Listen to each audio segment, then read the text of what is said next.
Chapter 17, June 21st, 2033, Seattle, Washington, USA, 70th floor, Illini Building, negative 59 degrees Fahrenheit, 1200 hours.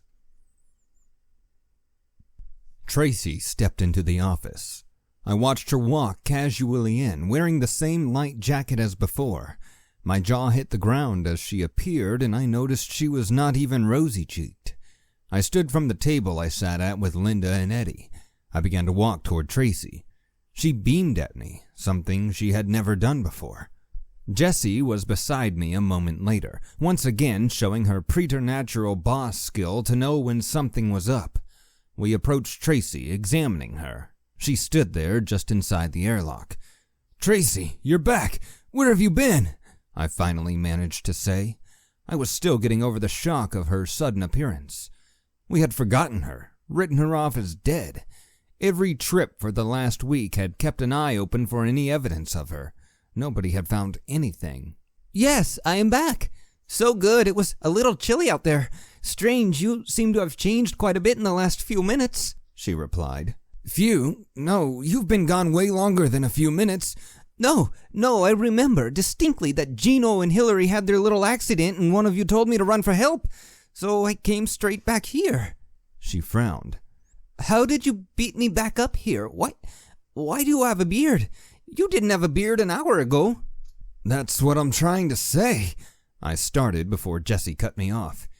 "Tracy, you've been gone for a week. Where the fuck have you been?"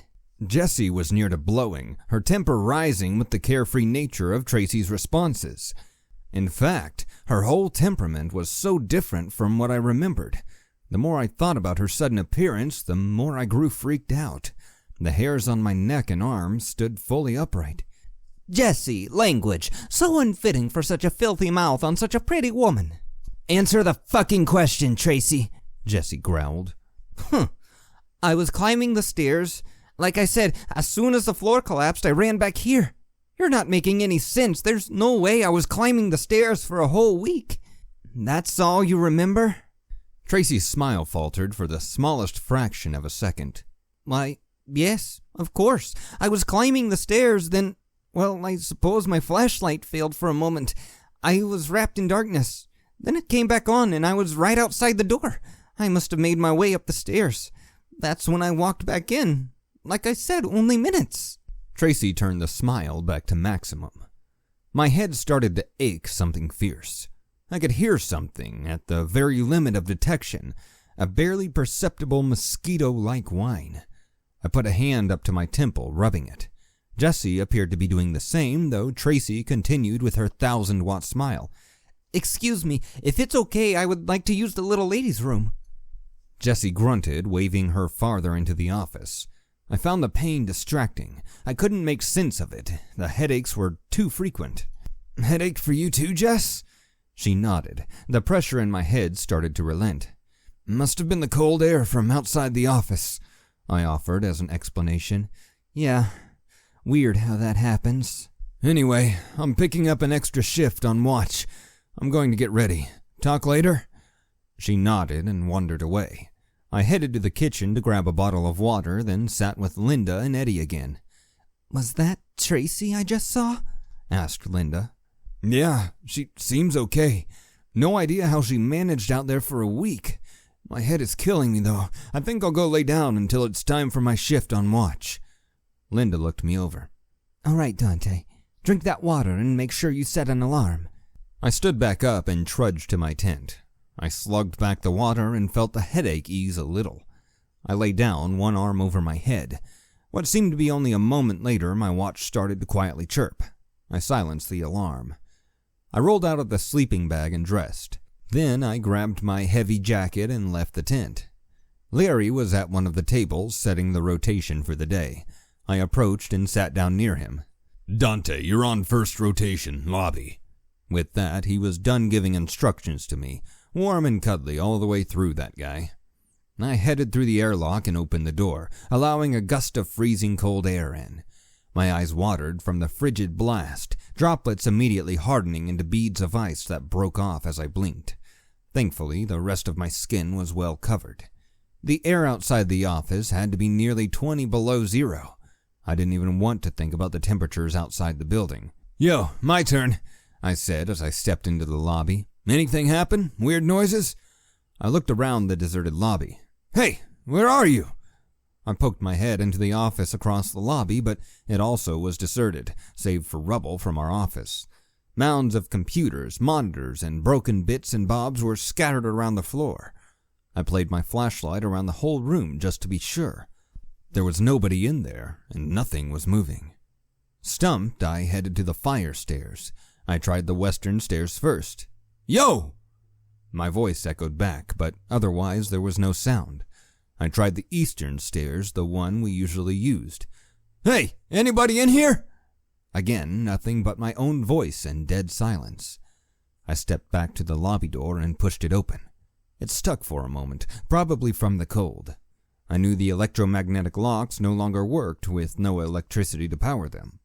I stepped back through the airlock into the warm office. The exposed skin near my eyes and mouth immediately began to prickle from the differential. Jessie happened to be walking by, so I flagged her down. "Hey, do you know who's on watch in the lobby?" She shook her head. "No, but Larry should know. He's the watch super right now. Want me to ask?" "Yeah, please do." A moment later, she walked back. "Should be Gino. Why, what's up?" "He's not in here, is he?"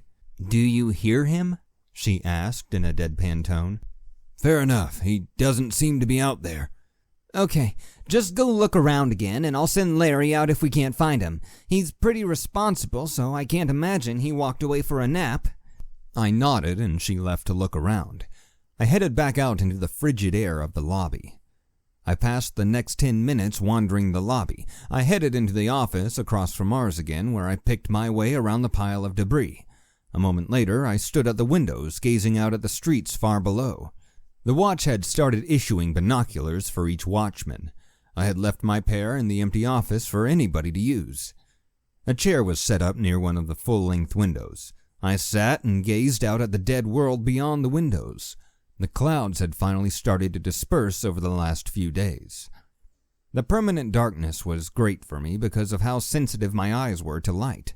Most of the others struggled to see anything in the dim starlight. I could see the hulks of wrecked cars with my bare eyes. Wind was still common and debris still swirled in the street, but nothing like it had been. It was never easy to determine if something was alive 700 feet below, even if common sense dictated that any perceived signs of life was simple fantasy. No artificial light had been seen in the last week. Starlight glinted off the steel and glass corpses of the world past, and I often found myself sitting and ruminating on how drastically the world had changed. Something rustled behind me, but when I turned around, I saw nothing but a few sheets of paper splayed against the other side of the far windows by the wind. I was confused. The windows were far too thick to transmit the sound of a few sheets of paper.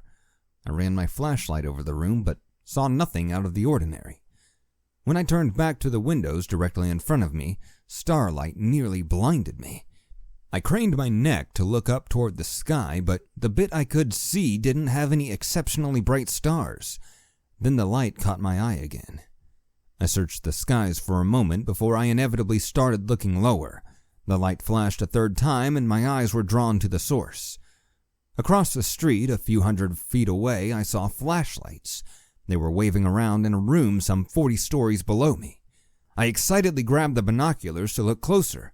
I could make out shapes in the gloom, one in particular against a window. That was where the light was coming from. I turned on my flashlight and started trying to signal them back. For a moment, it seemed like they were responding, but the lights shifted away. I looked all over the building for further signs. Nothing. I turned my flashlight back on and set it on the chair to point out the window. It would be a beacon in the dead world, since the office was sufficiently shielded that it didn't even reflect off of the near buildings. I sprinted through the lobby, slipping once before I slid into the door. I shoved it open and stuck my head through the airlock. "Larry! Jesse, get over here!" I shouted. A bunch of people stopped what they were doing and stared at me. Sure, I was an asshole for shouting when people were sleeping, but this was more important. They hustled over, knowing I wouldn't act like that without damn good reason. "You're dressed for the cold? Good. Follow me." Before they could even nod, I was back out and headed through the lobby. Jesse and Larry were right behind. I waved a hand at the window my flashlight shined out of. I stood by the window as they caught up with me, hastily pulling on clothes. Jesse picked up and shut off my flashlight in a huff. "What's this all about, Dante?" she asked. "Lights." "Lights," Larry echoed. "Lights," I confirmed. "I saw people about 40 floors down in that building when I looked with the binoculars," I said as I pointed. They looked along the invisible line extending from my arm down to the rooms in question. We stood expectantly, waiting for something to happen. Nothing happened. "Are you sure, Dante? It looks the same as it has for a week now," said Jessie. I could hear the shiver in her voice. She wasn't built for the cold. I heard fabric rustle, and when I turned, Larry had pulled her into a loose embrace. I looked up at him, and he shrugged with his eyes. I nodded and turned back to the window. He would do a good job of keeping her warm. Then, a series of flashes through the windows. Unmistakable. We blurted the same word together. "Gunshots!" I tried flashing my light one more time, and this time got a clear acknowledgement back. Then, the building went dark. We waited another 10 minutes, but nothing else happened. Nothing. Almost as if the universe was waiting for our guards to drop, a bang came from the lobby. I jumped, whirling in place to look at the open doorway. The door had been wedged open with a computer case. I couldn't see anything from the angle we stood at. I shot a glance at Larry, and he signaled me forward. I cautiously approached the lobby, looking around with my flashlight. Once I was at the door, the source of the sound became apparent. Gino wandered around, seemingly lost. He turned toward me and barely reacted as my light swept over him. Dark stains covered his side. "Gino!" I rushed in with Larry and Jesse following closely. I turned Gino fully toward me, but he wasn't very responsive.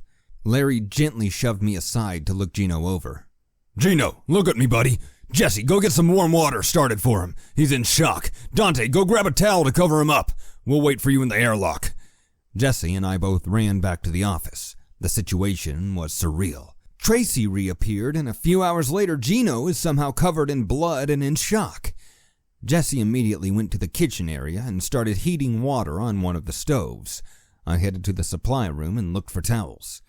Off to one side was a pile of dirty towels. Most had only been used once, but the supply was so massive nobody worried too much about it.